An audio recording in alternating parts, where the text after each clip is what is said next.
Hey, buddy. Rah. Hey, man, that's a sweet heavy metal happy hour t-shirt. Where'd you pick that up? Thanks, dude. I got it at the Toxic Radio shop. Toxic Radio has a shop? Yeah, dude. It's in the app or online at toxicradio.net. That is sweet. Yeah, and I also got a rockin' Toxic Radio hoodie and a Red Band Underground shirt. Dude, I'm gonna look so rockin' at the party tomorrow. Well, I think you look pretty now. Oh, wait, what? The Toxic Radio shop is a place to get all your Toxic Radio gear. Shirts, hoodies, stickers. Find it at toxicradio.net or on the app. Don't buy it safe. Buy it toxic. Hey, where you going, man?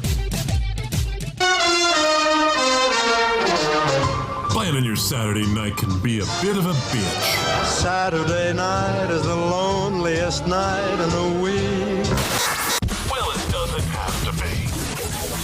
Load up Toxic Radio every Saturday night for the heavy metal happy hour. With the one and only Fishman. I know that, dude. There'll be interviews, tech giveaways, a little bit of banter with Toxic Mike, and of course great metal from the 80s all the way through today. Starts at 7 p.m., runs until Fish says it's over. Everyone get out! Catch it only on Toxic Radio. Don't play it safe. Play it toxic. Like listening to Toxic Radio? Goddamn right. Well, don't forget, this is the 21st century. Join us in the social media world. You can find us on Facebook, Twitter, Instagram, and Pornhub. Pornhub? Nah, just kidding. Or am I? Toxic Radio. Get infected.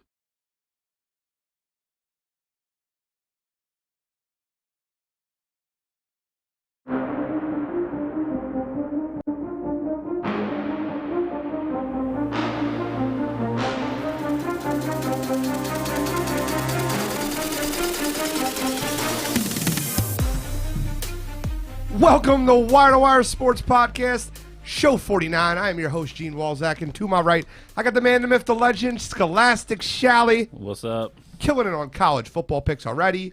Got a 17-point comeback last week. South Carolina. Still undefeated. Solid work, 4-0. To my left, I got Kent State's own, Cleveland's own, the super dog specialist. 2 17-point plus dogs win outright. College Catrell. What's going on? I got to compete with Shally some way if my picks keep losing. Listen, I mean, you got the upset specials. He's got the college specials. I got my ass kicked in the NFL first week. 1 and 2 for me is terrible. I think we all did. You know what the funny part is? If I would have just put the Bengals and the over, like I said I was going to, with that, I would have been 3 and 2. But 1 and 2 is terrible, so we got to do better. So we got a lot to go on the show tonight. NCAA, we got to talk about Bama, Florida, Auburn, Penn State. We're going to give our picks. And NFL, a lot of NFL. Then we got MLB. We got to talk about MLB playoffs. There's only 2 weeks left in the regular season. Can Vlad Guerrero hit the Triple Crown? It's possible. I mean, it is. It's very possible. So let's get started. How you feeling today, Shally? I'm good. Shally feeling good? Good. How about you, College Catrell? Feeling loose. Loose. Loose. Good and loose. All right. Loose. So let's start with Bama, Florida, because I feel like I don't want to talk about this because Bama's going to kill them. But you guys can break it down. Shai, break down the game for us since you think it's going to be a game. I think you get a game for a half probably. I think the biggest issue Florida's going to have is they can't really throw the ball that well. They're going to use both quarterbacks. They want to keep that game slow and limit possessions, and I just don't think they're going to be able to run the ball like they have the first couple of weeks against Alabama. And as soon as that happens and Alabama goes down and scores, which is most likely going to happen, Florida's going to have to come out of that game plan. And when they do, I think that's when that game gets ugly. Alabama's definitely a better team. They have the better players. This is not the same team that Florida had last year. They lost a lot. They don't reload quite as well as Alabama does. I think they're going to struggle. I think it'll be, like I said, I think you get a game for a quarter and a half. It's not like Florida recruits slouches by any means. So they're going to have the athletes and the talent to stay in that game, stay competitive. I just don't think they have any chance of winning it. I think Alabama would have to play absolutely dog shit horrible to lose that game. I definitely agree with you on that. I mean, especially the part about the two quarterback system, I think that kind of gives them an advantage to start. That's why I think the game will be close early. You know, Nick Saban has to game plan for 2 different quarterbacks. Not saying that's not possible for, you know, the best coach in college football, but that's something that you have to prepare for. And a lot of the guys, there is no like true rhythm, and you have to have a couple series to really get the feel for, you know, what's going on with that 2 quarterback system. The game's also being played in the swamp. So I think that's going to favor Florida. So I think the game stays a little closer than it's supposed to be in the first half. It's probably going to get a little out of hand in the second half, but I do think at, you know, the first 2 quarters, it's definitely going to be a game, and we're going to see people thinking that Alabama might be on the ropes, but halftime, Nick Saban's going to make his adjustments, and they're going to roll in the second half. So I'm going to start calling you Catrell Madden for comments like that. Why's that? The game's in the swamp, so Florida has an advantage. No shit, it's their hometown. It's their home field. No, I mean, you have to think that, like, when we just did our venues bracket, you know, however many weeks ago, the swamp was one of those places on there. Yeah, the swamp isn't just, you know, some random. It's not playing at Arkansas or playing at any other school in the SEC. Like, the swamp is it's a tough place to play. Exactly. I'm just fucking with you, dude. I think Bama's going to roll. I don't think you have to wait till the second half. I don't think you have to. I don't think it's going to be that close early. I think when you can't throw the ball downfield versus Alabama and they can just beat the shit out of you with their front 7, like, what is Florida going to do? I don't think they score 17 points in the whole game. Well, I'm talking about first half, and that's at home. I just think it's a really bad setup for Florida. I don't think they're anywhere. Like, there's no Kyle Trask. There's no Kyle Pitts. No, I mean, there's just not. That is. I mean, again, I think you have to figure if you're going to beat Alabama in that game, you got to score at least probably in the low 30s, and I just don't see a way Florida gets there. I just don't. Again, I think it would have to be. I think it would have to be a bunch of like blown assignment or like kids breaking like 70-yard runs. It's going to have to be stuff like that, and I just don't think you're realistically getting 2 or 3 of them in a game against Alabama. I just don't see it. It's fair. Any other comments on Bama, Florida? Because I don't want to talk about it. I mean, Florida, to Shalley's point, Florida does have the athletes that can hang with Bama. Obviously, Bama is going to have the better athletes. They have all the top 5-star guys at pretty much every position. But Florida does have the guys. I mean, you saw against Miami, we said it on the show. We felt like Miami just got outmanned. Like, it just seemed like Alabama had the better players. And it's going to be the same case against Florida.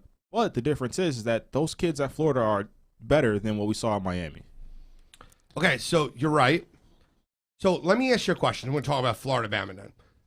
Give me a position on Florida, one position that Florida has the advantage at, like something they can take advantage of. Over, like they have the advantage more so than Bama? Correct. Just one position. I don't really give a shit. Is it D-line? No. Quarterback? Probably not, right? No? No. Definitely not quarterback. I'm kidding. Give me a position. You could probably argue secondary. Okay. But I mean, I don't know. You think their secondary has an advantage over Bama's wide receivers? I'm not saying that. I'm saying their secondary man per man it might be. Dante said running back. No. Chris Cargan said long snapper.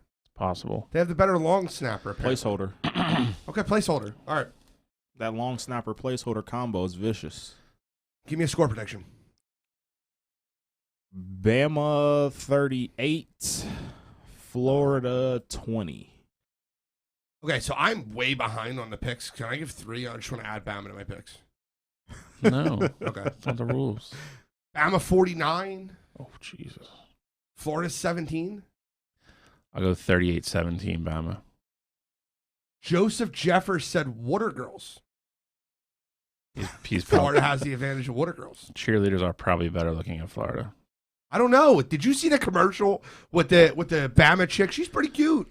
They're staged. They don't actually go to Bama. Just checking. Yeah, that's you got to read the fine print. Just a paid actor. All right, so the game of the week, in my opinion, the game of the week is Auburn Penn State. Yeah, that's the game I want to get into because Penn State. By the way, it's a travesty that Penn State's ranked below Ohio State in the rankings. It's not a travesty. It's a travesty. It's not a travesty. Yes, it is. It's not a travesty. So, all right. if you have a gripe with it, that's fine. It's not a travesty. It's not the worst thing in the world. It's wrong. This is the problem with college football rankings. I'm not going to disagree with you. I don't but mind educated guesses. I don't. Like to start the season, like a preseason top 25. But when the season starts, we got to stop going by educated guesses. Like you've seen what they are. So Ohio State's played 2 games. And has looked bad in both of them. Like they're not that good. They look good versus Minnesota. No, they didn't look bad in both of them. I don't think when you drop. So what game did they not look bad? When you drop 40 points and then come back and drop 28 on the 12th best team. Well, now the 4th best team in the country. That's not playing bad. 4th best team in the country, my ass. Oregon's not the 4th best team in the country. And that's the problem with the rankings. You have huge swings, especially at the beginning of the year when stuff like that happens. I've said it on the show. I've said it for years. I am horribly against preseason rankings for college football. Nobody should be ranked. Nobody should be ranked until the first playoff rankings come out. That should be it. You have too many teams. I like AP rankings, like predictions and shit like that, like power rankings. But like real NCAA rankings, like they're coming out, like we're all waiting for them, and then we see that Ohio State's 1-1 when in reality beat a bad Minnesota team. I don't think Minnesota's bad. They're not good. Are they the 3rd best team? I think 4th? I Are they think 6th best team in the Big Ten? 6th best. Ohio State, Penn State, Iowa, Wisconsin. Yeah, they're Indiana? probably 5th. They're probably no. I think that's better than Minnesota. Stop it. They're not better than What us. have they shown you that said they were better? If that's the route we're going, what have they shown you that said they were better than Minnesota? They won 52-14 last week. The only game they lost, they got killed by Iowa. Iowa's really good. Iowa's a ranked team. Minnesota hung in there with a ranked team. Ohio State shouldn't be. What, They ranked? played 2 bad games. Maybe ranked, not that high. Listen, I'm the one that should be trashing Ohio State. The fun thing is that this all is going to get settled this season. Like Ohio State plays Penn State. We'll see who the better team is. Don said it perfectly. Don said it perfectly. Ohio State's having trouble stopping the run. Yeah.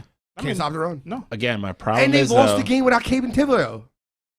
Like, you guys got their best friggin' player that wasn't playing. their best 3 defense pieces weren't playing. The problem you have is, and I've said this is my gripe with it, you have teams that start the year ranked that have no business being ranked, and then you get these, especially with like the coaches poll or whatever, they vote for their schools in their conference to get more teams ranked, and then you steal ranked wins throughout the course of the year, and then we have these same BS discussions at the end of the year every year.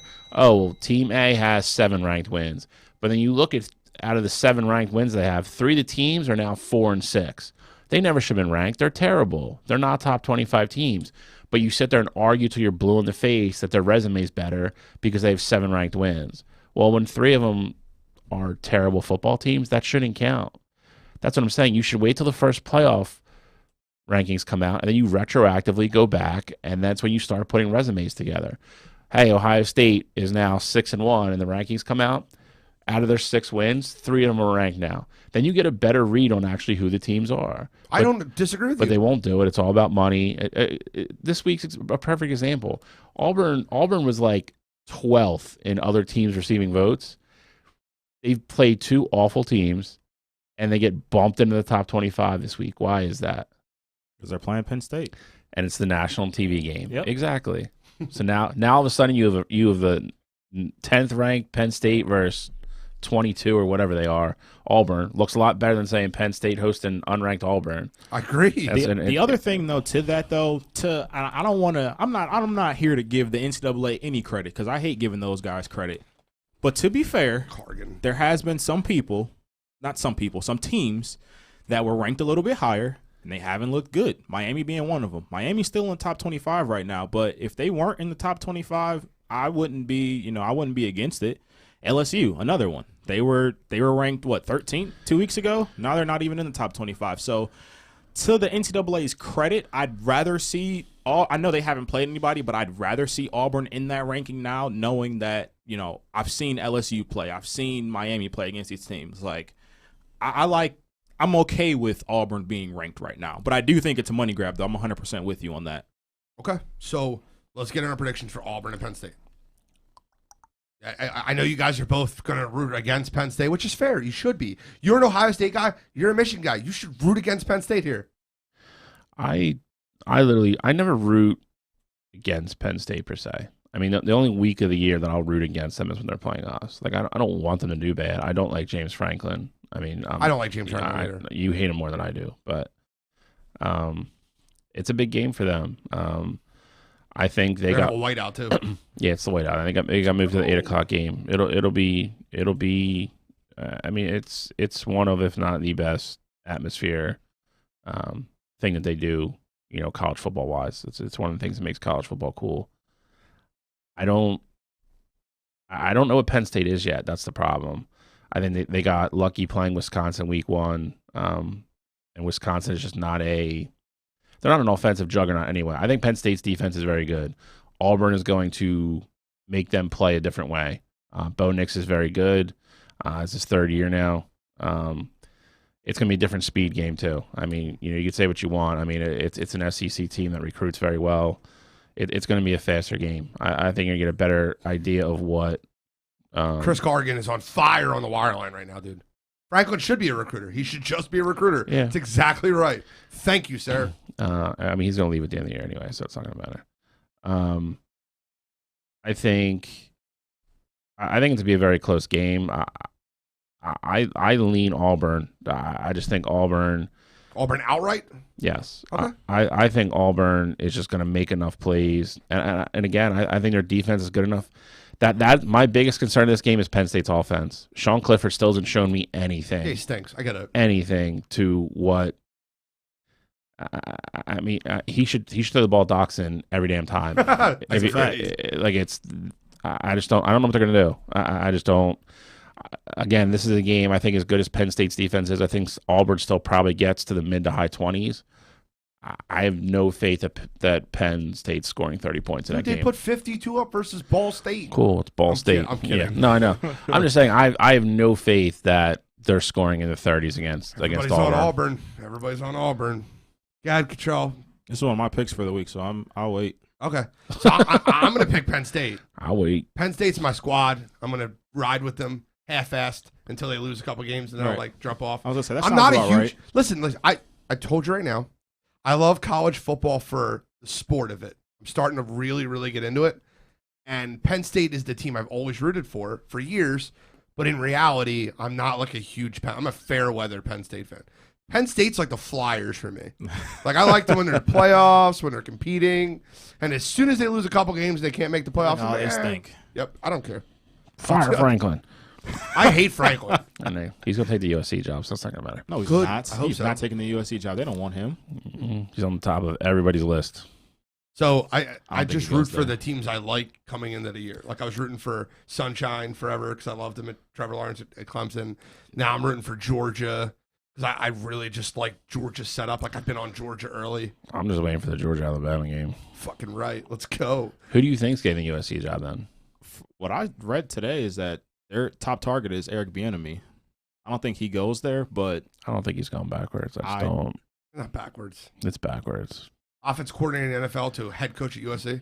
Backwards. When he's I a do Super think- Super Bowl I do think champion. I do think it's a backwards move. it's too. I don't think backwards. so. But- I think Eric Bieniemy can go there and fucking run that program and kill it. It's not And what he then- wants to do, though. But I will say, though, that it would be backwards, but I'm sure USC is going to bring in the Brinks truck for him. So They are. I mean, I heard he's a candidate. I think they're going to interview him again. I think when it boils down to it, I especially after what happened last 2 years actually, but really after last year when it got more publicity, I think he's going to give it another year. And I think if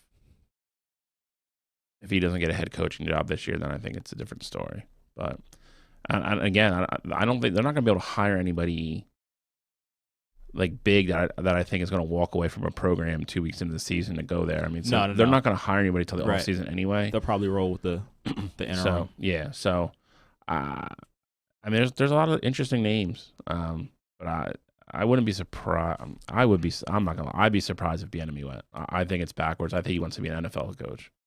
I don't think he wants to go back to college. I would love it for Eric Bieniemy because he showed people why people should have hired him to begin with. Yeah, but it's college. Yeah, I mean, the one factor too that goes into college obviously is recruiting. So I don't know how big he is in going across the. Not saying that it'd always be him, but going across the country recruiting different kids as opposed to He's just going to own the Southern California area. Anybody who goes there is going to. If you're a decent recruiter, I mean, you're not necessarily going to get out recruited there, especially if you bring that program back to what it was back in the early 2000s. The problem is though, is that yes, USC is a storied program, but the thing is that there are other schools right now that are other historical, schools like UCLA. They're back. Yeah, Chip Kelly's Chip's making coming. them look good. Oregon as is right now. I mean, you get the gear. The team's playing better now. Like that's going to be a hot place to go. If Herm Edwards stays at Arizona State, like that's a tough region.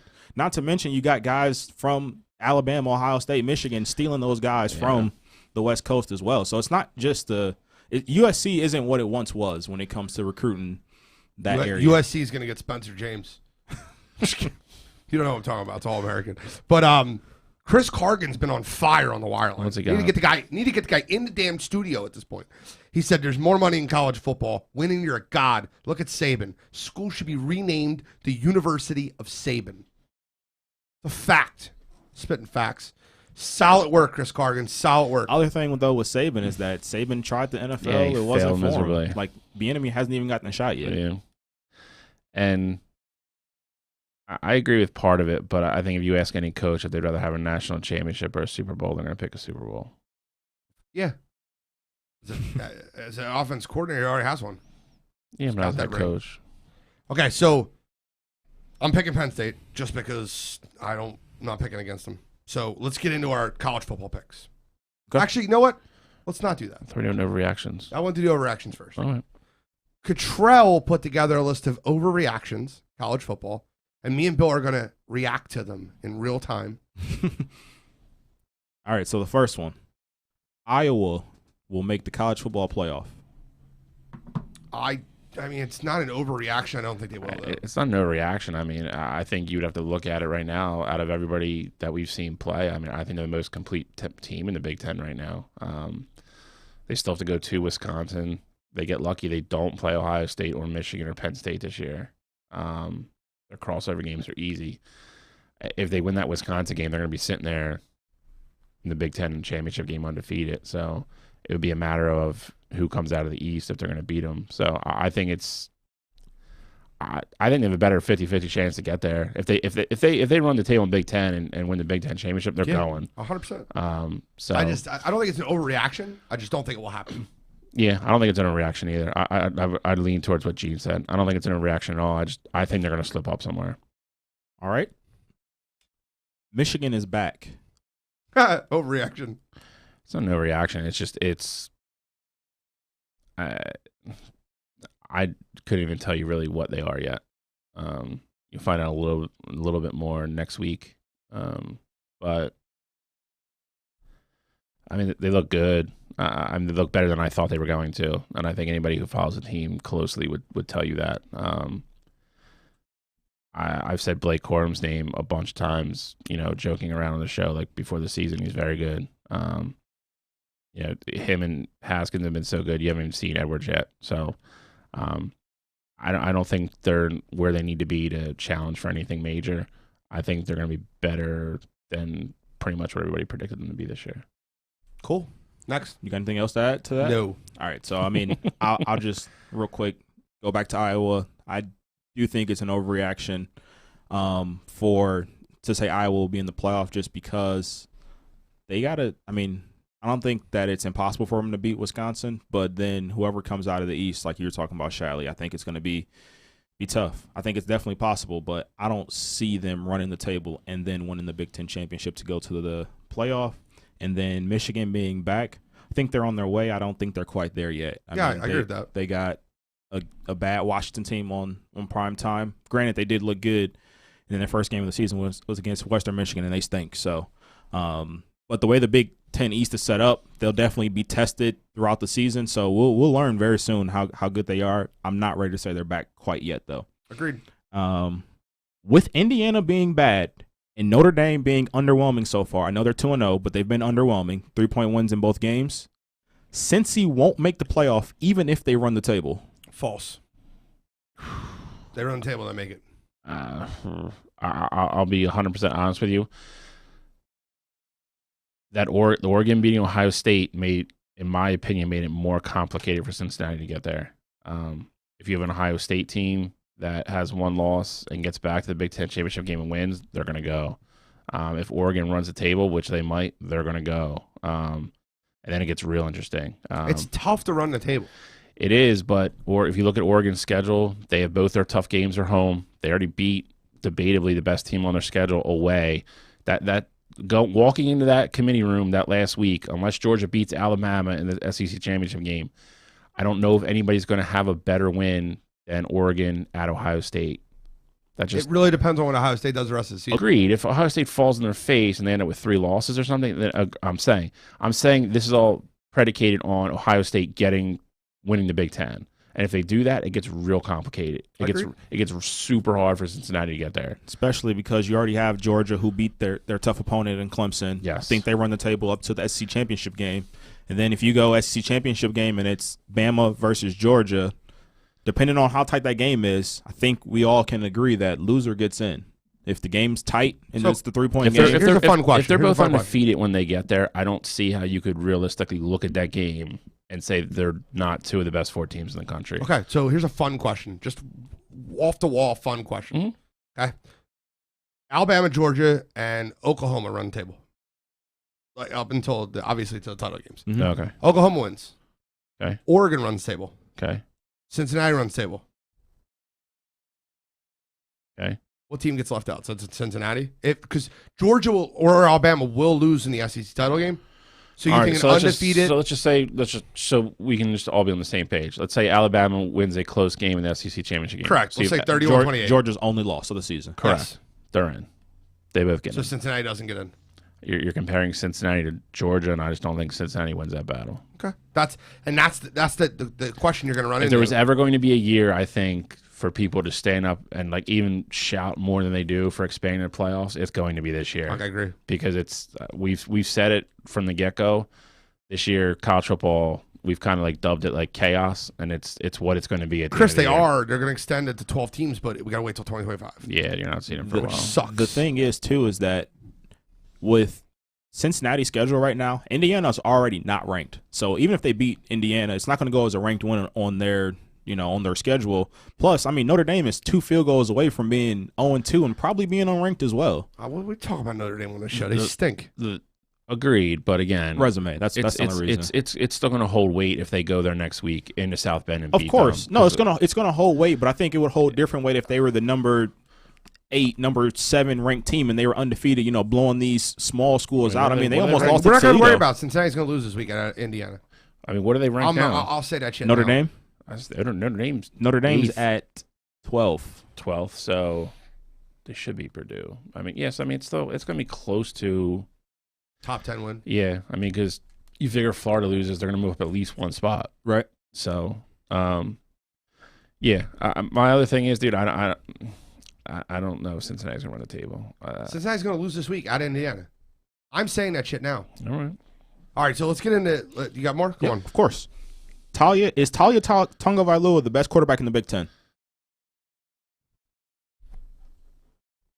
Who's better? Not CJ Stroud. No, he's been disappointing. Who's better? Yeah, I mean, be a competitor for him. There really would your number 2 be CJ Stroud?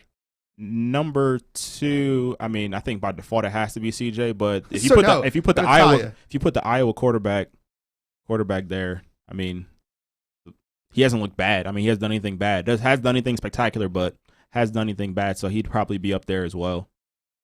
Okay, so I would say yes for now. Okay. Yeah, I can't really make an argument for anybody else. This is the one where I'm probably gonna disagree with you. It's Spencer Rattler right now is not the number 1 quarterback in this year's upcoming draft. I disagree. I think he is. He shows me too much talent.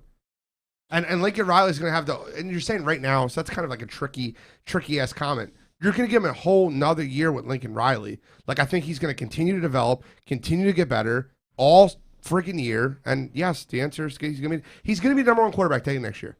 Let's mark that shit down. It's not going to be Sam Howell. Sam Howell's you're going to have a better idea what Sam Howell was based off last year with talent around him. I think Sam Howell will go to the combine and do everything else and look good. I think it's going to be a personal thing for who's ever drafting. And I mean, Rattler hasn't looked amazing this year, to be honest. So, and he's got all the talent in the world around him. Dante loves Matt Guerrero. Like, literally loves him. Might win the Heisman. He might. He might. I mean, that team is going to put up a massive amount of points. And I promise you, Ole Miss will beat somebody they're not supposed to beat this year. Ole Miss will probably ruin somebody's season. He's good. He's good. The thing I worry about with Catrell is his size. He's a little bit small, and he's not Breeze, man. Yeah, they don't grow on trees. Like they're dime a dozen. They are not a dime a dozen. Right. Let's get to the next one because we got to get. I got rolling. you. So I was gonna just add on to that. I think Rattler is gonna go. He's gonna be number 2 quarterback off the board. Sleeper, I got Carson Strong from Nevada, quarterback that plays there as pocket passer. I feel like he's going to shoot up draft boards, kind of just like Zach Wilson did, being at a smaller school. He's going to have great numbers. He doesn't turn the ball over, and he has a great arm. So I think Carson Strong is going to really shoot up boards, especially after people see him in his pro day. And so you said who's number 1 right now, though? Yeah, I mean, I think it's Carson Strong. Carson Strong's already, like, people are starting to pay attention to him. Okay. I think once the spotlight really gets on him, he's going to shoot up. So that's my number 1 right now. Okay. That's it for me. I mean, I had other ones, but we kind of went over them already with the playoff talk. So, all right, let's get into our picks because we have to get rolling. So we're going to do our picks a different way this week because we're sharing small videos now. Thanks to Catrell, he's awesome at little editing. You can follow us on TikTok and shit like that. And we're going to create our pick segments, and we'll share them each week on TikTok so people can see them on there and share them, and hopefully we can gain more of a following. We need your help. So share, download, like, all that stuff. Thank you very much. Okay, so Catrell, you get to pick the order. You pick the order however you want us to go because right now you are leading the Superdog. Bill first. So you got the undefeated guy going first? Gene second. Okay, you're going to go third. I get it. I'll go last. Am I giving both, or are we just going around the table? No, we're gonna do all three. All three. All right. My first pick, I'm going West Virginia minus 2.5 at home versus Virginia Tech. Again, I think Virginia Tech, I think they're getting too much credit for that home win against North Carolina. I got a bad North Carolina team. So I'm going West Virginia at home. I'm taking Alabama minus 14.5 versus Florida. I think they cover at the end of the day. And my super dog, I'm taking Nebraska plus 22.5 versus Oklahoma. Oklahoma hasn't really overwhelmed me, and I think Scott Frost is coaching for his job this week. So I think maybe they backdoor cover or they keep it respectable. So those are my 3. Okay. I have the Fighting Herm Edwards. By the way, I really want to know Dante's prediction on the Arizona State BYU game because he likes both teams. So, like, Dante, if you are listening right now, let me know who you think's going to win. But I got the Fighting Herm Edwards. Arizona State, -4 over BYU this week. Love them this week. I really do. Arizona State's Herm Edwards got that team playing inspired football. Guys, I'm going to be on this all year. Vanderbilt stinks, okay? They're terrible. They, didn't win a game last year, and for whatever reason, they were favored by it's the first Superdog I picked, and they didn't cover when they played Middle Tennessee. And Middle Tennessee won the game, and I didn't freaking use it as my Superdog. Vanderbilt stinks. They're 12. Listen, Stanford's not great, but Vanderbilt stinks. I'll take Stanford -12. I hate taking 2 favorites, by the way, so I'm glad we're doing the Superdog thing. For my Superdog, this is a homer pick. Super homer pick. I can't pick a Boston team to beat a Philadelphia team. I just can't do it. Screw Boston. Give me Temple Owls plus 15 at home versus Boston College. That's my 3. All right, so my picks. I also want Bama, FYI, but I'm not getting them. I want Bama. Almost picked them. My picks for this week, I got Michigan State plus 6.5 at Miami. Don't think Miami is that good. I love De'Ara King, but I mean he can only do so much by himself. I really like how Michigan State and Mel Tucker has really turned that team around. I mean, Kenneth Walker is the running back there. He's going to slice through that Miami defense. I think Michigan State's going to control the pace in that game, and I really like Michigan State to cover that 6.5. I really like them to win, but, of course, take the points. Other game I like, Auburn plus 6.5 at Penn State. I think it's 5 we touched. Don't cheat. When I looked earlier, it was at 6.5. Regardless, wherever you get it at, whatever you get it at, I'll take the points. And I think Auburn wins outright. Bo Nix is a really good quarterback, and I do think they bring a different dynamic to what Penn State has seen all year with the passing game, and I don't think they can keep up points-wise. So Jahan Dotson won't be enough for Penn State. It's all the way down to 4.5. I'll take 4.5. I keep lowering it. Take it while you can. Whatever you get it at, I like Auburn to win the game. Didn't Auburn look like bad versus Akron the first week? They didn't. They won by like 50. Yeah. Just checking. They just haven't played anybody yet. Alabama State and Akron. Yeah. My super dog for the week, I'm actually agreeing with Gene on this one. I like Temple plus 15.5 at home versus Boston College. Boston College is beat up on two terrible schools in Colgate and UMass. One's the worst team in the Patriot League. The other one's the worst team in the independent school. So talking about UMass. Yeah, they're so bad. They're awful. I can't even watch them play football. I was watching that. I was like, that might be my whole. You got to be kidding me. Program. They're absolutely awful. Both were probably going to finish last in their division. So I know Temple isn't great. They didn't look great their first game of the year, but I think this is going to be the first time Boston College has seen some real competition, and it's Temple's first game at home this season. So I like Temple plus 15.5. I gotta just for the heck of it. Mike, can we I don't know if we could do this, and I'm talking to you. Can we get like music when we're giving our picks? Like dun dun dun dun dun. I just want that behind our picks. Is that a possibility? Yes, we could do it. You don't have to do it this week, but next week we're gonna get some music. We'll find some cool music. I don't know if we can like steal the NFL music. Dun dun dun dun. Like I want the fastest 3 minutes of sports. We need some Scooby-Doo chase music. That's what something we need. Like that. Give me something. Scooby-Doo chase music. All right, so let's get in the NFL. So now, Bill, I'm going to give you control of the show at this point. Yes. All right, so do you want to start off with matchup breakdowns or overreactions? Let's do matchup breakdowns first. Okay. That means we got to start with, are we doing the rewind about what happened last week or no? Yeah, I think we should do, if we're gonna do that, we should do recaps, then overreactions, and then breakdowns. Okay, picks. let's do it. Recap first. Let's recap week 1. But see, the problem with recapping before I think we should do the overreaction first. But let's do recap first. So what game? So my picks stunk. Like they stunk. I went 1 and 2. I'm not going 1 and 2 again. I went 1 and 2 too. Me too. I picked the Colts to win, and I'm gonna have egg on my face, dude. If Carson Wentz doesn't fucking throw the ball away, or not throw the ball away, like not take sacks, not fumble fucking 4th and 1s, I'm going to have egg on my face all goddamn year. Listen, he looked really good in the first half, 10 of 11. Second half, he was holding the ball way too long. Again. And then we're going to pretend it's the Colts offensive line now.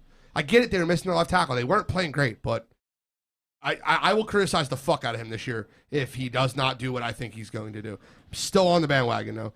But it's the Wentz wagon's hobbling a little bit. Flex seal. I fucking picked Cincinnati. I did, but that's not one of my picks. I had the Washington football team, and it kind of stinks when you lose your quarterback in the first quarter. Yep. So they kept it really close. They were winning the game. They lost 20-16, 0-2. And then I had the Raiders, and I should have took them outright because I knew it. Well, you did say all week they were going to win that game. What? You said all week they were going to win that game too, which was funny. When I said recap, we didn't have to go like the depths of our bad picks for the week. I was just talking about the good games. I don't give a shit. Raiders, I got the Raiders outright win. The good game was, the best game of the week, in my opinion, was the Browns-Chiefs. That was a great football game. Which is, I think going into the week, we would have probably expected that. It was everything that you asked it to be. Yep. It was awesome football game, and there's a couple things that came out of that game just knowing. One thing I know is the Browns are fucking for real, dude. They're for real. Everybody would have kind of agreed upon that before the game. Would you have said they were the second best team in the AFC? Or put them second or third. I did. I mean, here's the thing. I don't think we didn't have them second or third when we did the ranking show. I don't think they're as bad as. I don't think Buffalo's as bad as they played. I think they'll be there at the end. I think the other two teams that I think would have been in the mix, as in Tennessee and Indy, there's bigger problems there. Cleveland's definitely better than both those teams. The Browns have. This is going to be an overreaction. The Browns have the '90s Cowboys offensive line, dude. That offensive line's stupid. They were bullying. Let me see them do it in a couple weeks, but they were bullying the Chiefs. You know what drove me nuts about watching that game? And Stefanski's a good coach, and he did it the entire football game. what the hell? Why are you like? You ran the ball, Nick Chubb. He's getting 7 yards of freaking carry. I don't know if he finished with that, but like every play was 2nd and 3. Nick Chubb 7 yards. Kareem Hunt 8 yards. They were beating the shit out of Kansas City's offensive line. And I'll tell you right now, the Browns got Mahomes.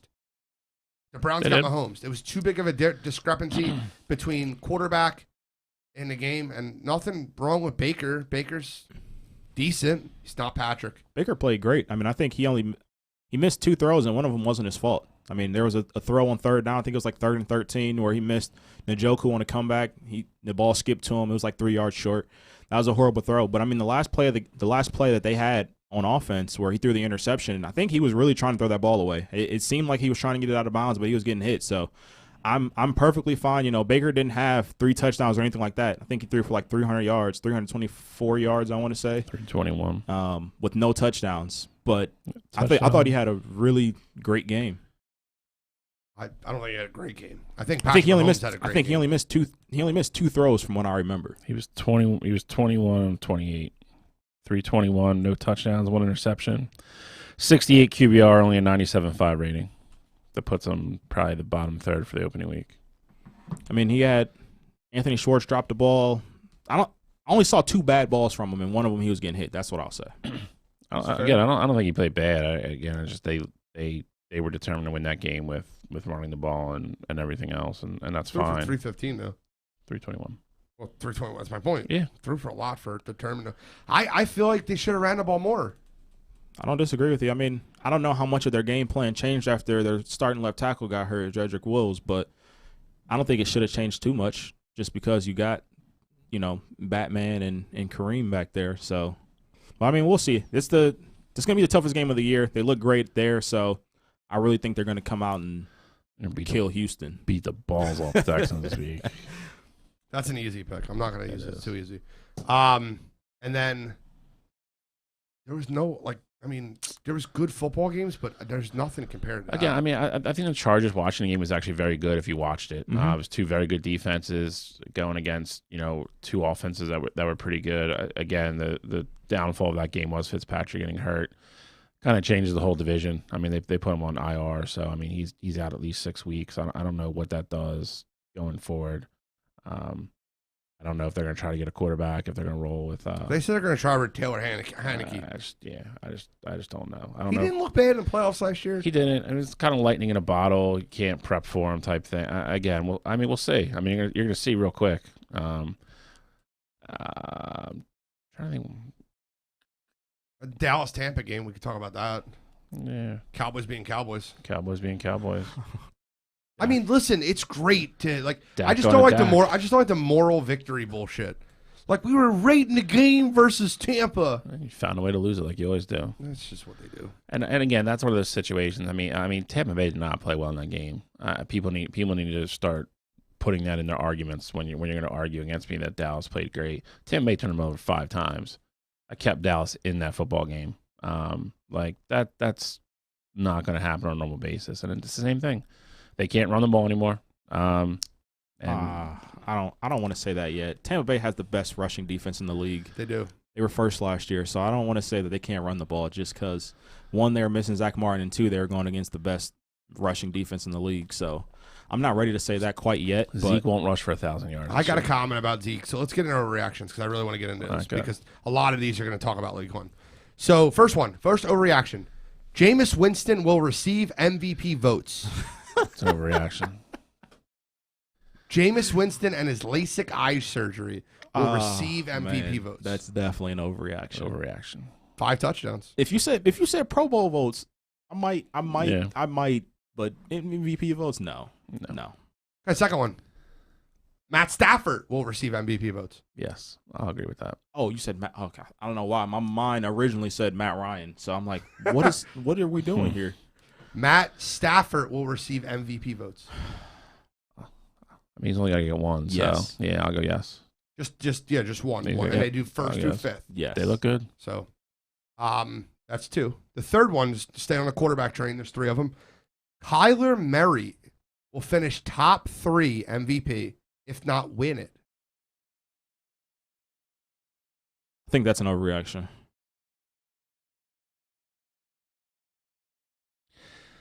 I think there's. I hate these damn things, especially after one freaking football game. I don't think it's likely to happen. I wouldn't say it's an overreaction, though. I'm going overreaction. He looked really good. They faced the awful Tennessee defense. We Fair. talked about them. We talked about them being awful for weeks now. So they're awful defense. And then he's got to go up against, the 6 game that he has in the division. Granted, the Seahawks don't have great defenses, but those are going to be tough games. Seattle's defense looked pretty good, man. Those are going to be tough Seattle's games. defense did look pretty good. That division is brutal. They're all 1-0. They're brutal. That division is brutal. To think most likely 2 teams in that division are not going to make the playoffs is crazy. I think 3 might. Well, you're not going to get a wild card out of the East. I don't think you can make. It's crazy. Don't say anything else, because the next one is the Packers will not win the NFC North. Overreaction. That's an overreaction. Soft boy played dog shit bad. He probably should have concentrated on football a little bit more this offseason. And it showed, but they're going to win that division. They're the best team in the division. What did my boy, Mr. Bad Man up in Green Bay say a few years ago? RELAX. Relax. That'll work really well when we replay it. The Philadelphia Eagles will win the NFC East. Is that no reaction? Again, I'm not going to say it can't happen. I still think they're going to be right around 500, which you technically can't be anymore. But I don't think they're winning the division. I'm not saying it's an overreaction. I think it's very not likely to happen. Bill, I feel like before the season, you were talking about the Eagles winning like 5 games. I said last week 8-9. That's my official prediction. I'm going to say overreaction. I think beating an Atlanta team who I think we all agreed they're going to beat them. Atlanta's probably going to have a top 5 pick next year. I'm not putting my eggs in that basket, although I did like how Jalen Hurts looked. I just think it's going to be tough to sustain. You're going to have a way better read on the football team after this week. Sure. I think they looked really good, and I don't think it's an overreaction. Okay. I'm getting my Jalen Hurts jersey. All right, next one. The Falcons will finish with the worst record in football. That is not an overreaction. They are, for all the talk about how the defense is better and everything else. I think Jalen Hurts had 2 completions over like 10 yards and still threw the ball for 330, something like that. And they really didn't stop Miles Sanders either. We didn't just give him the ball enough to even punish them for that. They're bad. And the offense did, you can say what you want, but they didn't look good. I'm not going to say it's one thing or the other, but Matt Ryan did not have a good game. Calvin Ridley didn't have a good game. Kyle Pitts did not have a good game. They just did not look like they were ready to start the NFL season. I think it's an overreaction. I know I just said I think they finished top 5. I don't think they'll have the worst record in the NFL. Who's worse? I think the Lions are worst. I think it shows. I know it's Trevor Lawrence's first game, and I feel like he's going to overcome some growing pains there. But going out and laying that kind of a dud against the Texans, he kind of made up for it. His stats a little bit more once that game was out of hand. But if you watch that game, he struggled. I get it, rookie quarterback, but that Texans team I think is horrible. So I think it's going to be the Lions. You got the Texans. Jags are going to compete for that spot. So I think it's overreaction. I don't think it's overreaction. I think the Falcons could be. I don't think either, because I think if it starts getting close to that. I also think their division is a lot like better. So they're going to lose all 4 games to Tampa and New Orleans. They're not. They do it every single year. They win one home game. They win a game they're not supposed to every single year in the division. They're not beating Tampa Bay. You might convince me. They could beat Jameis in Atlanta. Correct. Maybe. You might that. And I'm telling you, and me and him talked about it yesterday. Carolina's a lot better. They're not doing anything better than splitting with Carolina.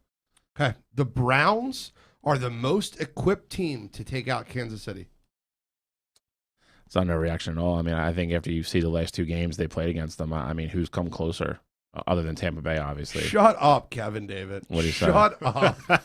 Shut up. Don't even put that shit up. Deandre Swift is by far the best running back the Lions ever had. He looked good. He looked good Sunday, though. I'll give him that. No, he didn't. He had one 40-yard touchdown. Yeah, pass. he had one long run.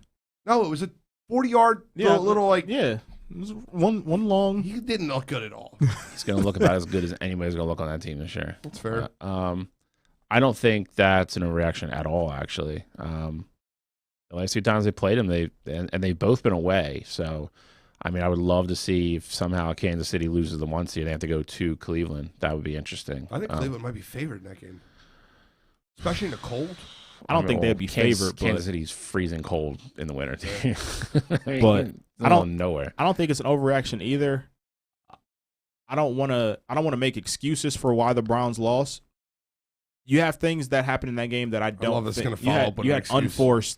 unforced turnovers. I mean, granted, I know it's part of the game, and for the Browns, I mean that muffed punt. I mean, he gets that ball. Who knows what happens? And I don't want to say that changed the dynamic of the game, but you give KC the ball with 15 yards to go, I guarantee you 9.5 times out of 10 they score a touchdown in that situation. You guys are up 9 points in the fourth quarter. The first play, Tyreek Hill got a 75-yard touchdown. Of course, that is the biggest mistake of the game. I disagree. Nick Chubb fumbled in Cleveland Browns territory, and then you punt. Them literally go down the field. You have to play 2 deep so safeties. Muffing the punt and just giving them the ball on 15-yard line when you're up 5 isn't the biggest turning point. No, but to me the turning point was the fact that you're up 9 points.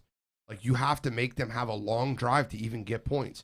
You have to take everything underneath. The first play was a 75-yard touchdown. I get it. It's one play, 75 yards. It's a problem. I still like the Browns, and I don't think that's an overreaction. But we got to move on. We got a ton of these. You're going to be no, shut up. Next one. Zeke is done. It's not an overreaction. Overreaction. I think it's an overreaction. So I looked at him play versus Tampa, and most people are going to say he played terrible. I don't think he looked terrible. I think he actually looked in shape, thinner, quicker. Very active in pass blocking. I know that doesn't show up on the stat sheet, but I mean, he was sticking his nose in. And this is coming from a guy. Blocking. This is coming from a guy that said Zeke's done before the season started. I just seen a little bit out of him. Zeke doesn't rush for 1,000 yards. Next one. Derrick Henry has some tread on the tires. That's an overreaction. I don't think Derrick Henry has tread on the tires. I mean, yes. I mean, I don't think that's overreaction. I think that's a fact, but I don't think he's done. I don't know. So when I say tread on the tires, I mean he's slowing down. Oh yeah, overreaction. Okay, overreaction. Both of you guys overreaction. That line couldn't block. That line couldn't block the 3 of us on Sunday. Yeah. The Bengals will be a playoff team. Overreaction. Oh my goodness. I like the Bengals. They looked really good. I'm going to say really good. I think they look better than the Bengals we expect. The Vikings literally handed them the game. Yeah, it did. Here you go. Next one. This wide receiver class is better than last year's. I mean, all of them look good this year. Overreaction. Okay. I would like to revisit that one, say, like 6 weeks from now. But as of right now, I'd say it's an overreaction. Well, I mean, if you're revisiting it 6 weeks from now, like it might not be an overreaction. I'm saying I think the possibility exists for it to become true by the end of the year, or and I think we have a better I pulse think on we'll it. all agree that Waddle, Smith, and Chase already look better than Ruggs, Judy, and Lamb. Well, Judy's hurt. Well, that's I don't the top like, three I don't in like, each one. No, it's not. The top 3 picked in each one. But Justin Jefferson was still in the class. He's picked 4th. I understand that, but You said class, though. You take out the first team All Pro receiver from the other class. Of course, you skew it a little bit. When you stick Rager's dumbass in there, it makes it even worse. Okay, we got 2 more. That's it.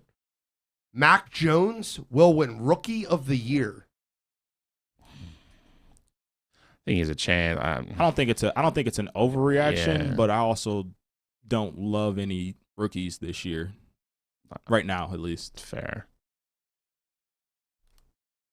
I'm gonna go slight overreaction. Again, I think he has a chance to win it. I mean, he's going to start every game unless he gets hurt. So He scored 16 points in a loss. It's no reaction. Against a very good defense, and they were gonna win the game if Damian Harris doesn't fumble the ball in the 10. So last one, and I always say this one because we have Thursday Night Football coming up. Saquon Barkley's shot. it's an overreaction. Absolute overreaction.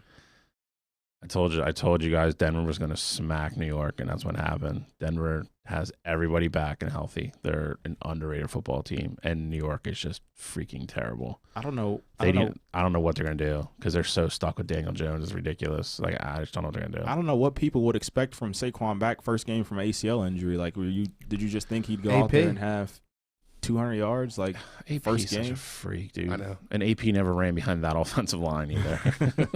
So PD said overreaction. I think that's because his fantasy team. He drafted him. He loves him. I just 0-1, brother. You play me this week.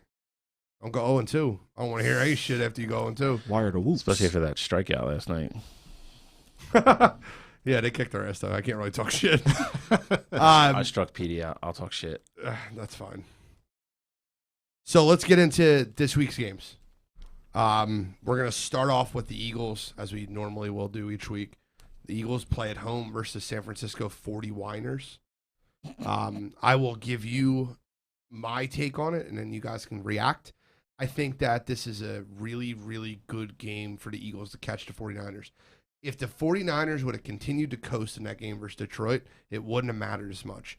The fact that Detroit came all the way back and the 49ers had to play all 48 minutes, and they didn't get a chance to kind of like let off the gas a little bit. Then they have to travel from Detroit all the way back to San Francisco, all the way back to Philadelphia for a 1 o'clock start. I do believe that the 49ers defense will present a lot more problems than Atlanta's did. But I think this is a sneaky matchup that I didn't give the Eagles a win for when I was doing predictions. But I'm going to switch my pick, and I'm going to say the Eagles will win this game this Sunday. Bill? I will agree they looked better than I thought they were going to. I'm going to be realistic and say that Atlanta looked a lot worse than I thought they were going to. I was on board with you. I wholeheartedly thought they were going to win that game, though. I picked them to win that game. San Francisco's a different animal. They already come in here after playing Detroit. They lost Mostard for the year now. I mean, they're deep at that position, but, you know, it's a tricky game. It is. It's a tricky game. It's an early kickoff. Going back and forth twice is not easy. I mean, we saw it for years with Seattle having a problem with it. Assuming they're coming to town probably Friday, I would assume. I think the Eagles have the tools to beat them. I think you saw what you wanted to see out of Devonta. Rager looked better. We got to give the ball to Miles Sanders more. I just don't understand it. I just don't get it. Another one. I mean, we're like you were talking about the Kansas City Cleveland game. Like Chubb's averaging 7 yards a carry, and you're just not giving the ball. Miles Sanders had 70-some yards on like 8 carries. Like I just don't get it. And that's the balance you have to make Jalen Hurts' life easier, especially against a good defense like that. I'm assuming we're going to see a lot of Bosa and Mailata, so curious to see how that's going to play out. Dude, Jordan Mailata looked awesome. He did. That offensive line looked awesome. Well, again, I mean, we've beaten that horse to death, but I think last year plays out completely differently if Brandon Brooks and Lane Johnson are healthy all year. It's just a different line. I just think the jump Jordan Mailata made from till this year. Listen. I mean, he was a guy we took him. We knew he was raw. Yeah. I mean, and you always have athletes that if they're going to make it, you have those athletes that have that magical jump over the course of an offseason where everything clicks and everything starts to work. And I think that's what you're seeing with him. We'll see though. I mean, he's going to get Bosa. So I think they're going to test him. So, I mean, we'll see. I think if the Eagles win the game, I think it's a very close game. I don't by any means think they're going to win by 10 or anything like that. No. So I think they have every chance in the world to win this game. And if they can steal that game, you got to figure, I mean, 2 of the teams in this division are going out there to play them out there. So that would be a like you said, a W that I don't think anybody at the beginning of the year expected us to have. So to start 2-0 would be a big thing for this football team. So the one thing that I just want to add to that is I know the San Francisco 49ers, when they play East Coast games, I know their owners are from the East Coast. I think they're originally from Youngstown. Whenever they play East Coast games back-to-back weeks, they stay on the East Coast. So I think right now they're actually staying in West Virginia. So the travel portion of it isn't going to get to them. Obviously, it would be different if they were right across. It's different not going home and then coming back. But I really don't think that there's going to be too much jet lag from just because they are staying East Coast with that. I do actually think this is a bad matchup for the Eagles just because of how the San Francisco 49ers defense is right now. Granted, I think vice versa, the defensive line for the Eagles, they're going to have some bad matchups there as well. I mean, you got to go up against Trent Williams. I mean, he was bullying pretty much everybody out there. And granted, I know the Eagles offensive line was also bullying everybody, but it's going to be strength against strength. So I think this game is won in the trenches, but I'm going to hold off on my picks. I'm using this pick as one of my picks this week as well. I was actually Googling this when you threw it over to me. Yeah, they didn't go home, so they're staying in West Virginia. So they're not going to have. I think that's even worse.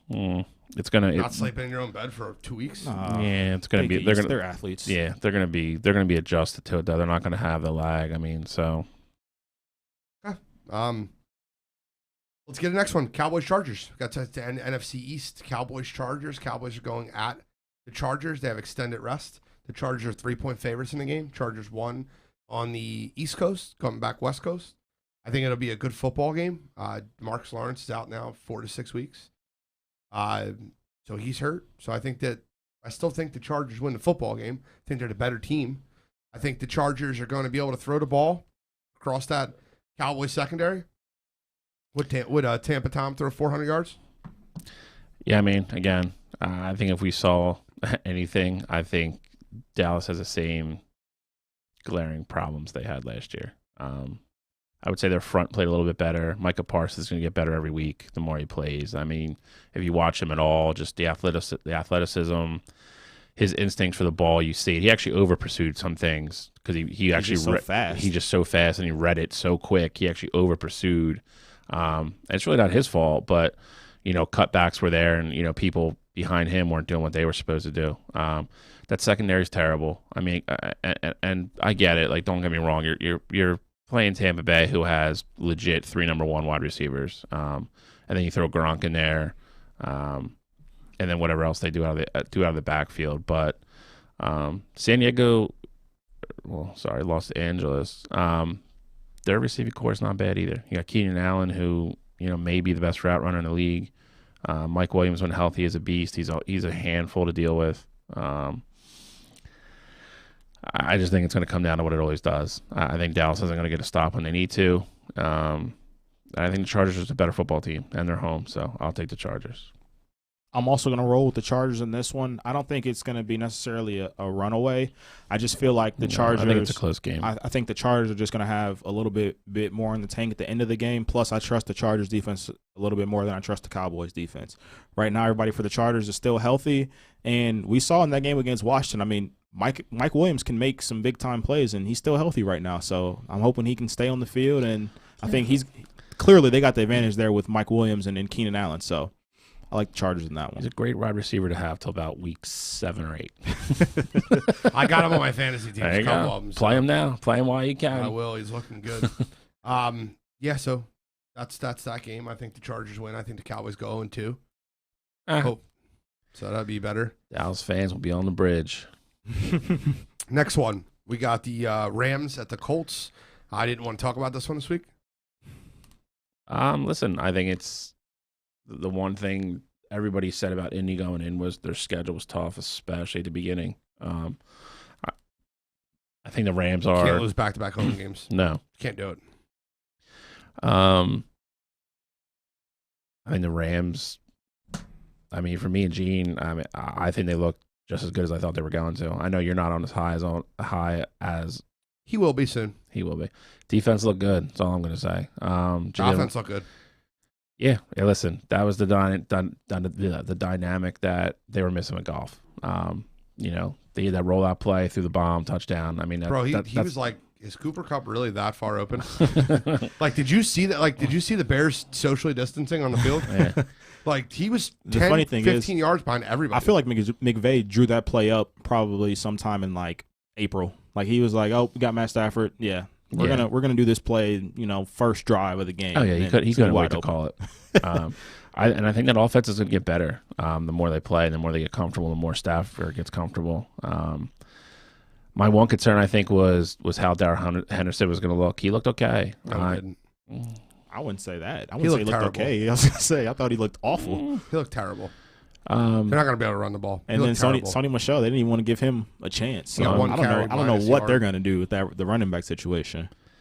Well, I mean, he doesn't know the offense yet, so you got to give him time. That's true. I agree with that. So it's almost a must-win for Indy. Like I said, you can't go 0-2 at home. The only reason I can say you can go 0-2 is that division's terrible, yep. And Tennessee is awful. So, and again, Tennessee's going to play all these teams too. So I mean, you can't tell me Tennessee's going to go and beat the Rams because I don't see that happening. Tennessee plays them in LA too. And Tennessee plays Seattle this week. I could easily see everybody in that division. Well, not everybody, because the Texans are going to be leading. Texans are going to be in first place at 1-1. But yeah, I think. I mean, listen, I want Indy to win. Just not even a Wentz thing. I just like people on that team, but they didn't look good. I mean, their defense is supposed to be the strength of that team. The defense did not look good. They gave up a bunch of big plays to Seattle, and I disagree with Gene that that left side of that line got beat up all day. Two of the three sacks for Wentz came from the end, and that issue's not going away until Flowers is back. So, against that line of the Rams, I'm going with the Rams. The one thing I'll give Carson credit for is he didn't throw an interception. Nope. He fumbled a quarterback sneak. I think that's more of like him not having enough snaps. He's been one of the best quarterback sneak quarterbacks in football. Actually, yeah, statistically, he actually is. Because he's really good at it. Yeah, and it's mainly because it was 4th and 1, and they dropped the snap. That was his fumble. With that being said, though, like he still looked hesitant in the second half, and like they had every opportunity in the world to get back in that game. He just didn't do it. He looked great with the scripted plays, the ones they're working with. I'm hoping the more practice he gets in time, because he's missed half of the training camp. Yeah. But with that being said, I don't. The Rams are just a better football team. Yeah, Rams are a better football team. Right and now. I can see the Colts sneaking that game out because Frank Wright's a really good coach. But if I had to pick, and I don't know how I could pick against the Rams. They're a better football team. It'd be really hard for me to pick the Colts in that game. I mean, everything is pointing to the Rams winning that game. I think Aaron Donald is going to have a monster day. He might end the day with 3 sacks. Jalen Ramsey on whoever. I mean, I don't think he even probably travels this week. So you don't need to travel. Exactly. There's no number one real. Exactly. So it's the one thing they didn't do that I thought they were going to do, and they didn't address it. I think they have 4 number 2s. They're not terrible. Hilton's not 2 anymore. And Hilton's not playing. Yeah, Hilton's not playing. So it's, I mean, you got Pascal, you got Pittman, and you got Paris Campbell. Yeah. So and then they got Mike Stratton from Charleston. They're undrafted receiver that they love. I think with the guys out there, I think they could have made a move, and they have so much money. I mean, it wouldn't have been an issue. I really thought they were going to try to get Julio. It would have made sense for them, but listen, defense got to play better too. It's not all all in the offense. They gave up huge chunk plays to that Seattle team all day long. Yeah, but Russell Wilson's known for that. He's got the best. He's got, if not the best, the second best, third best deep ball in the league. He throws that rainbow ball better than anybody I've ever seen ever. And Tyler Lockett made another ridiculous catch. He's nuts. He's so good. He's nuts. I think he's one of the most underrated receivers in football. Absolutely. So you have the Rams? I do. I have the Rams. Rams. Okay. Last game, we're going to go over this game of the week. Chiefs at Ravens. I will abstain from this because it's one of my picks. But I will tell you that I think that, I'm going to abstain from it because I'm going to talk about it as soon as I get my picks. So let's hear your breakdown of it. Baltimore lost a tough game against the Raiders on the road. I think coming back home is going to help them out a little bit, but nothing from that Baltimore team makes me think that they're going to beat the Chiefs this week. So I think the Chiefs win it. And Lamar Jackson, it hasn't beaten the Chiefs yet. I mean, Pat Mahomes is legit his kryptonite. So I think the Ravens start out 0-2, and Chiefs get it done this week. I tend to agree. I think Baltimore gave that game away, but playing the Raiders versus playing the Chiefs are two completely different animals. I think the Chiefs would probably admit that they didn't play well for long spells of that game against Cleveland, and Cleveland dominated that football game. They made plays when they had to at the end and hung around and stayed in the game and pulled it out. I think they play better come Sunday night. And again, with all the injuries to Baltimore, Baltimore's secondary is going to be a little bit stressed.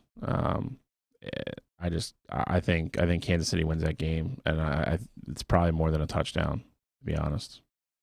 Okay, I will not be picking it. I think it's going to be a very, very, very fun football game to watch, but it's one of my picks. So time to get in a pick'em segment. So I get to pick this time, and I'm going to have you go first because you went third. I'm going to have you go second, and I'll go third. All right. So first game I like for this week, the Saints at the Packers. The Saints at the Panthers. I like the over at 44.5. Saints most likely are going to be missing Marcus Davenport and Marshawn Lattimore for the game, so the defense won't be as strong. And I think Jameson and company is going to score on that Panthers defense. I see that game easily going over 44.5. I like the 49ers minus 3.5 versus the Eagles. This isn't me saying that I think that the Eagles are going to get blown out or anything like that. I just think that the Niners are going to win by, 6-7 points in that one. So I like the 49ers on the road to cover the 3.5. And then I like the under in the Patriots versus the Jets. Bill's going to have something dialed up for Zach Wilson. Wilson's going to be confused all night. And then on the other side of it, I think Mac Jones is going to struggle against that Jets front seven. As quiet as it's kept, the Jets have a great front seven. I think they're going to get pressure on Mac, and they're just going to be two rookie quarterbacks that are just uncomfortable. So I like the under at 42.5. Solid. I like it. I think you go 2-1. What?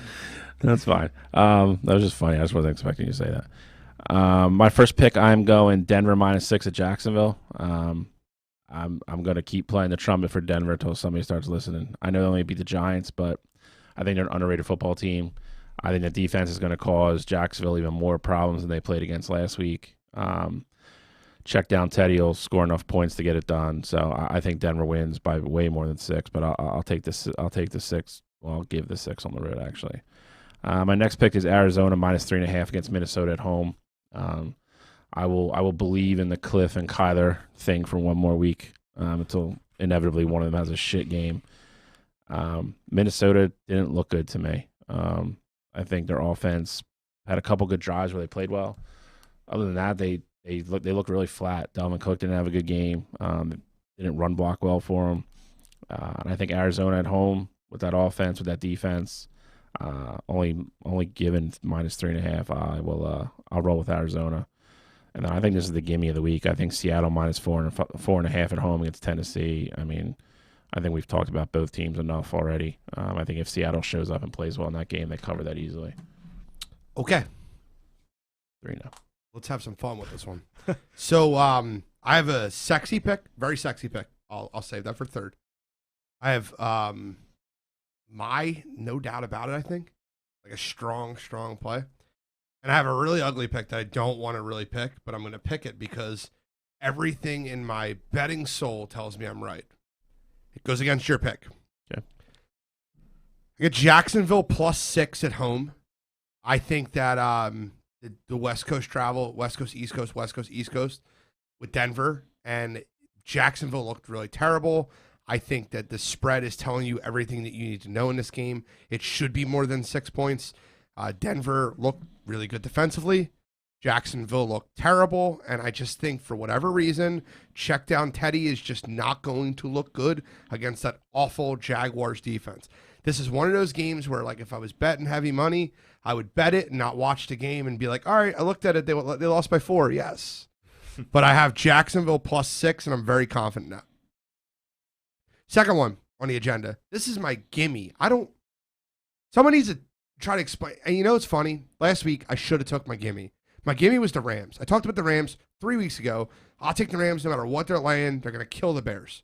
And I seen 85% of the public was on the Rams. I'm like, fuck, can't do it. I'm staying with this one.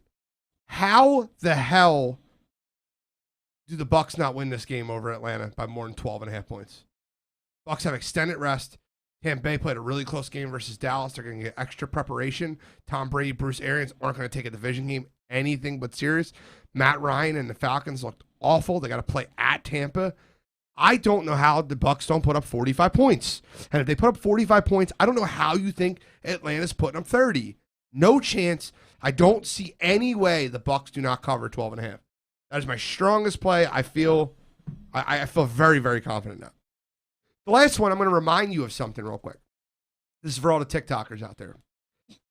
Week 6, 2017, Tom Brady went into Baltimore. It might have been week 9, actually. In the middle of the season, and New England had like the best defense in football. They had just beat the Eagles. They were just, that was the year they lost the Titans in the playoffs last year. Maybe last year of Brady being in New England. That was the last game. So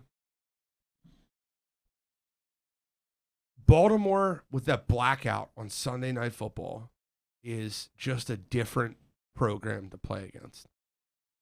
I actually feel so strongly that the Ravens plus 3.5 in this game. I don't care. They'd never beat Patrick Mahomes. That Ravens team is going to come out on fire. I think what happens is the Ravens go up big in that game. And I'm talking about like 21 points. I think that the Chiefs will make a comeback in the game because for whatever reason, John Harbaugh teams, this is for years, I don't know why their fourth quarter defense always looks just exhausted. And this is every year it happens. And it happened versus the Raiders. I wasn't even that worried when the Raiders were down 10 points. I'm just like, the Baltimore defense always does this. For years and years and years, they look exhausted. And I think the Chiefs make a valiant effort, and I think the Ravens end up winning the game by 7, maybe 8, something like that. So I have the Ravens plus 3.5 because I'm not going to give up their 3.5, but I think they can win the game outright. I have the Buccaneers minus 12.5. I think that's my layup of the week. And I have the Jacksonville Jaguars plus 6. And I think that's my, I really don't want to pick it, kind of ugly game of the week. I have a lean that I want to add. This is not going to count for my official picks, even though I think it's going to hit. But it's a lean in the under of their under 48 Rams Colts. Both teams have good defenses. I just don't know how that. I think the over-under is a little too high. I'm going to go the under in a 26-20 game, maybe. I'll go the under in the Rams Colts. Let's pick them. We got our pick 'em out. We got some time for MLB, which I've been dying to talk about. It's playoff season. And then we got You Got to Be Kidding Me. So that's it for NFL. Any final comments, NFL? You guys want to get out? Are we not picking video game tonight? We can do that. We have time. All right. Actually, Mike, if you can log into that video game, if you can, let me know. If you can't, we'll get Catrell to walk out there and help you. But no, I mean, I don't know if he has the logins. I'm not just being a smartass. But let's get into MLB and then we'll finalize our video game and we'll put it up there. That's not what I said. All right, so MLB season is coming to a crashing halt.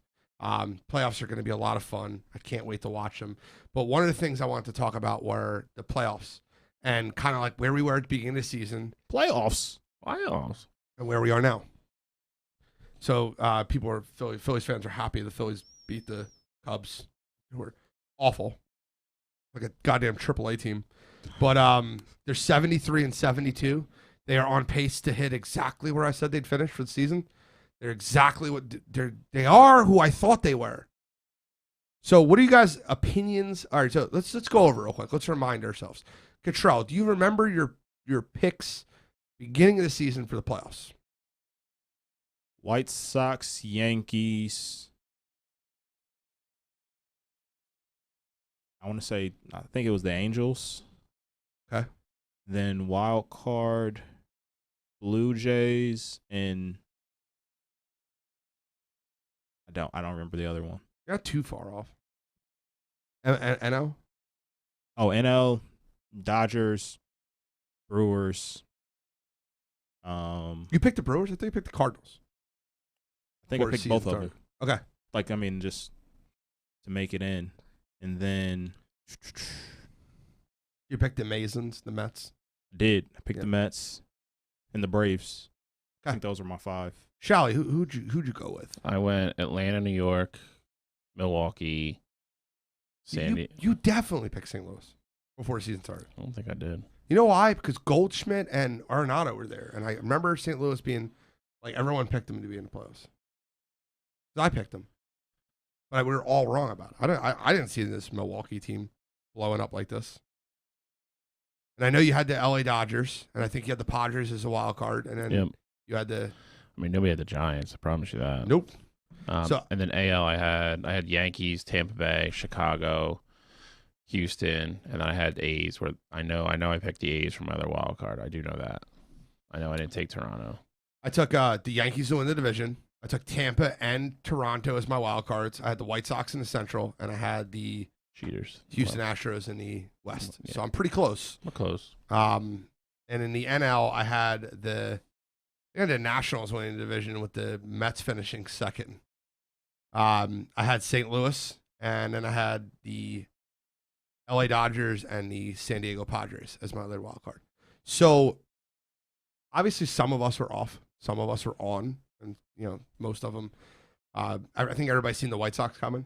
Yeah. I think that was like the biggest layup. But what I want to ask you is, where do you see these guys finishing now? Because, like, I look at this right now, and I break it down as best I can. Did you think the Rays would have an 8-game lead in the AL East? No. 8 games. No. Just think 50 games ago when Boston was winning the division. Boston was up by 9 at one point. I mean, we all said that we thought that Boston would drop off some, but I don't think that meant that the Rays would be coming up and have an 8-game lead. I assume that we all probably thought the Yankees at some point get it together and just start dominating like how we thought they would. Again, I'm going to say what I said at the beginning of the year with New York. They've had this unstoppable lineup for 3 years now. They've won shit with it. And they continue to have one good pitcher worth of shit. It's not going to win you anything. Not against these teams with as deep as they are now. You don't have Stanton and Judge healthy all the time anyway. One of them's always hurt. And again, I mean, behind Garrett Cole, you just you don't have anything that scares anybody. Like, okay, like even if Garrett Cole wins both his starts in a series, are 2, 3, and 4 better than anything they're going to throw? Like, it's just a fact. Like, if you look at any of their rotations outside of Boston, maybe. Boston just had bad luck. Boston had like the double whammy. They went on their slide when Tampa Bay got hot. So it was like every day they were losing like 2 games. They never like won the same day, and then like, Boston win 2 and then lose 1. Like they were just losing ground so fast because Tampa Bay went on that winning streak. I mean, Chicago's just been the class of that division since the beginning of the year. They ran away with it. The West is a little interesting because Seattle's a lot better than I think anybody thought they were going to be. Anaheim just was going to fall apart eventually, and they finally have. Houston's good. Houston's just a really weird team. I've watched them a bunch. They look really good some nights, and other nights they look terrible. There's no consistency. They're healthy, though, so they have Bregman back. He'll get another probably 50, 75 at-bats before the regular season's over. NL, I think, is a little bit more straightforward. Atlanta's going to win the East. Milwaukee is probably... How crazy is that? Well, I picked Atlanta, so... No, I'm talking about after Acuna got hurt. Yeah, I mean, listen, they went out and made a couple, we talked about it at the trade deadline show. They went out and got Solar. They made a couple low-key moves that weren't, super sexy compared to the other things that happened, but, they did things that fit in their ball club. And they're pitching better. Their pitchers are healthy. My concern with them is they still don't have, this is kind of my critique of them at the beginning of the year. They have a bunch of number 2s. They don't have a 1. They don't have a guy that you're just going to stick out there and be like, you can go beat Walker Buehler. You can go beat Max Scherzer. They don't have that guy. I think we all picked the Dodgers at the beginning of the year, right? Yeah. Yeah, I mean, they're just a class. I mean, the team is just stupid. And now you're throwing and now you have Max Scherzer, who's been there for 4 starts and he's freaking unhittable. Actually, crazy to say this. I still think the Yankees make the playoffs. They're half a game out of second wild card. I'm not saying they'll make the playoffs. And I still think they make the AL. They won the AL pennant? No, they make the AL pennant. I think they're going to lose to the White Sox. ALCS. I think they're going to lose to the White Sox. So if they're in a wild card, so Tampa. They would go against Tampa. So they'd have to win the wild card, and then Tampa would be the 1 seed. Correct. Chicago would be the 2. Chicago or Detroit, or Chicago or Houston would be the 2. The other one would be the 3. And then you would have the playing game. So they, in theory, would play. They could play either Toronto or Boston, really. I think they're going to play Toronto. I think Boston will not make the playoffs. So, I guess that game would be in New York, I guess. No, it depends. They're really close. They're a half game apart. Listen, they go to Toronto with that lineup. You have to throw Cole in that game, and then I think they're screwed regardless after that. Because you're going to burn them. You don't get like a week break after that game. You're going to have a day off, and you're going to have to play wherever you're playing. So that means they'd bring Cole back for like game 3 and game 6 or 7, maybe. I don't think it gets there. Okay. I still just, I don't know why. Maybe it's the aura, maybe it's the lineup, maybe it's whatever. But I don't know why. I just feel like the Yankees are still going to make the ALCS. I think it's a bunch of hype. They've had that. Fair. They've had that roster for 3 years. They've won absolutely nothing with it. I still have. I'm going to have Dodgers, White Sox at this point. I had Dodgers, Yankees before the season started. White Sox are really good at home. They're awful on the road. I think Houston's the wild card there. Can't pick them. I'm with you. I'm 100% with you. I'm with you all day. So I think it's funny that no one said anything about the Giants. I mean, I don't think that's to say I don't think that's a slight to them at all. I just think that we all kind of are of the mindset that in a playoff series going up against that Dodgers team, no matter when it happens, it's gonna be tough. Yeah, they're 2.5 games up. They're probably gonna win the division. The Giants which means the Dodgers are gonna have to win a 1-game playoff, which is kind of crazy. The more you think about it. It's crazy, but that's the Didn't luxury. It just happen like a year or two ago where some team won 90 games and got bounced first. The luxury of it is, though, you can go out and throw Scherzer that day and you're not beat because you're just going to come back in game 1 and throw Buehler. And they got Kershaw back 2 nights ago. So, I mean, you're Kershaw's going to be your 4th starter in that rotation. You're literally going to go Scherzer, Buehler, Urias, Kershaw. One quick question. And then we got to get into if we're going to do the video game bracket. And then we're going to. So, one quick question. Can Vlad Guerrero Jr. win the Triple Crown? Right now, I'll read it to you. This is the hardest one I thought was for batting average. He's now leading the AL in batting average. Batting .317. It's been on a tear. Is he? He's leading it now? Leading it now. He's leading in home runs. He has 45. Ohtani's got 44. He's in 3rd. He is now in 5th in RBIs. He's got 103. And Salvador Perez is 109. That's one really good game. This could happen. RBI is going to be tough. It is. I know it's only 6, but he's also hitting the cover off the ball right now. He's actually tied for 3rd, if you want to be honest. Because Devers is 103, Hernandez 103. Who's between them? Jose Abreu's got 107, and then Salvador Perez 109. He's here. I mean, Abreu probably helps you a little bit in. They're not going to play. They're going to rest him a little bit down the stretch. Perez is killing the ball right now. Here's the only thing that I worry too. When you get these division games late in the year, they don't pitch them. Correct. Yeah, it's fair. Listen, I'll answer the question for you. The kid is everything everybody hoped he was going to be, and then some. He's had a great year. I think if he gets Toronto in the playoffs, I think he wins MVP. So I think Ohtani's fallen off enough. I remember you asked me that a while ago if he hits 50, and I said no. And then for a couple weeks straight, he was just hitting them like every other game. I'm like, I'm going to look like an idiot with this. He still can. He's 6 away. He still can, but, I mean, he's slowed off a lot. He's never played this many games in his life either. Yeah. Japan, I think, plays like 110 games a season, so he's getting tired. Listen, I would love – Toronto's that young team that's just fun to watch. So I would love for them to make the playoffs. And if they make the playoffs, that means the Yankees probably aren't. I'm all for that. So, by the way, I'm not half-assed in the video game bracket. It's 9:57. We're gonna do. You got to be kidding me, and then we'll open the show next week with the finals and let everybody vote. So let's get into you got to be kidding me. So I don't want to half-ass the end of that bracket. That bracket will be finished next week when we're all here. We had too much to go over this week. Are you not here next week, or is it the week after? Week after. Oh, okay. So he's here. Perfect. Cool. All right. So Catrell, you start us off normally. All right, Mike. Need some assistance here.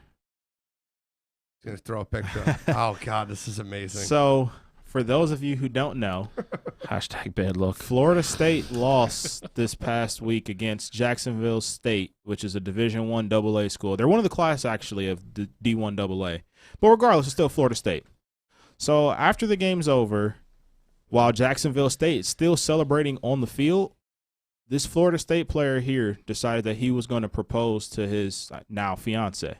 Now, I'm not saying that you can't propose after the loss, but the team is literally still celebrating in the background of the picture. You can't have that going on. That's going to be a memory. You're going to be like, you know what, we got engaged, but I just lost to this Division I AA school. Like, at least wait till they're off the field if that's what you want to do. Like, they're literally still on the field celebrating. So, awful timing by this guy here. I'm happy for you. I hope, everything works out for you in the long run. But Florida State. Come on, you gotta be kidding me. That's amazing. I mean, I'll just come out and say you don't propose after a loss. Especially to Jacksonville State. Like, that's going to be like their first fight. She'll throw that in his face for the rest of his life. Whatever, you fucking loser. Like, you couldn't beat Jacksonville State. The only reason why I said I'm all right with it is because who knows, like, if she was traveling in, like, this is the only time that she'd be at a game, whatever. But you got to wait till they're off the field, man. I guess that's awful I guess timing. he was planning it the whole time knowing that they would beat Jacksonville Yeah, exactly. Correct. Exactly. I mean, I think he had to wake up that morning and be like, all right, we're going to win this game by 40. I'm going to get proposed. It's going to be a great night. And he gets smacked on TV at Jacksonville State. It's like, all right, I would have gave up. I'm like, all right, we'll try another time. I mean, it's not an easy thing to do either. So I mean, it's like mentally, like you talk yourself into it. Like you can't postpone it for another week. I don't know if they're even home this week either. So You just got to wait till they're off the field. Just wait. Yeah. 15 minutes. You're good to go. Got to do it after a home win. Agreed. You can't propose after a loss. That's the biggest thing for me. Can't do it, buddy. All right, Charlie, give me yours. I'm going with Giles Jackson from University of Washington. This one's fun for me. I was hoping this was going to kind of happen, and he made it even better. So Giles Jackson transferred from Michigan to Washington this year.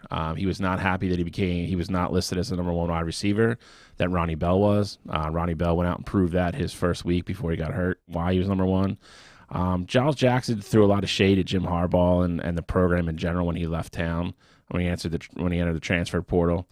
Went to Washington to say the fans were ready for him to come back. Once it was announced that he was going to Washington, they were already coming to Ann Arbor this year. That game was circled for a lot of other reasons. That made it better. He talked a lot of trash. You saw it in pregame warmups, which they didn't show that much. But even after his first reception, the Michigan kids were not happy with what was said after he left. They were in his face all night. He finished the night with 3 catches for 33 yards, 20 which came on 1 reception. He had a horrible night.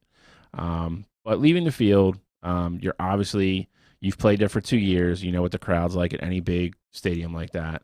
He decided to call a female and her daughter. He told them to shut the fuck up. And it got captured on camera, of course. I don't know what he thought was going to happen last Saturday. I really don't. If you want to talk trash on the team you're leaving, they come back, not play well, and you're going to hear it. You're going to hear it. You can't. There's ways to leave programs. You talk trash. You didn't back it up. 111,000 people telling you suck all night, and you did. So I mean, for this, and you can't come off the field and start yelling at women either. So that's just classless in my opinion as well. So this week for me, very happy one. Giles Jackson. Come on, you gotta be kidding me. Mine's probably going to get a little bit of reaction from Catrell, but mine's Ronnie Harrison, and Ronnie Harrison plays for the Browns, and this is like, and to me, it's the game that the Cleveland Browns, you could very tell that they had this game circled for the entire year. They like, if Kansas City loses this game, they're defending AFC champions. They won the Super Bowl. It's like, it's not the end of the world to them. But to the Browns win this game, it would have been like, man, Super Bowl, and like they wanted this game so badly, and you could tell that they over prepared for it. Listen, it's like little brother trying to beat big brother. And I think that the Browns could get there. But Ronnie Harrison is a starter. And not only is he a starter, he's a very instrumental player to the Cleveland Browns defense. What was the opening kickoff? Or was it like No. Yeah, like It was a like a run. punt? No, it was a run. It was a run play. So very early in the first quarter, he gets into a shoving match, or not a shoving match, but he swiped out a Kansas City coach who was pushing him off a pile. Kansas City coach shouldn't be pushing him off a pile to begin with. Let me be clear about that. But you have to know You can't do that shit, especially in a game of that magnitude. And in reality, it was the Kansas City like wide receivers coach or defensive backs coach. It doesn't matter who it was. He's not as important as a starting safety. So with that being said, you can't do what you did, Ronnie Harrison. I wish I had the video for it, but taking a swipe at the coach, not a good idea. And I don't want to say cost your team the game, but you definitely could have been there to help. So with that being said, Ronnie Harrison. Come on, you gotta be kidding me. Next week's show 50. 50. Next week is show 50. I think we're going to have 50 Cent in the studio. Kidding. Cool. But it's been an awesome 49 shows. I'm happy to sit next to both of you guys. I think we had a good overall show. I ask you guys to continue to download, share. We got some big things coming. We got our 1-year anniversary coming shortly. We might have an outing at the Philadelphia Eagles game. We'll talk about that. Toxic Radio and Wire2Wire. Got a lot of stuff planned for the future. A lot of stuff. A couple new shows that might be happening soon. So, any final thoughts, Bill? I got nothing this week. Any final thoughts, Catrell? Go Browns. Go Bucks. Browns are going to kill Houston this week. Yep. How none of us made that one of our picks. And the Bucks are going to kill Tulsa. Yeah, okay, good job. You beat Tulsa. Congrats. So this is Wire2Wire, show 49. Sign out. See you on show 50.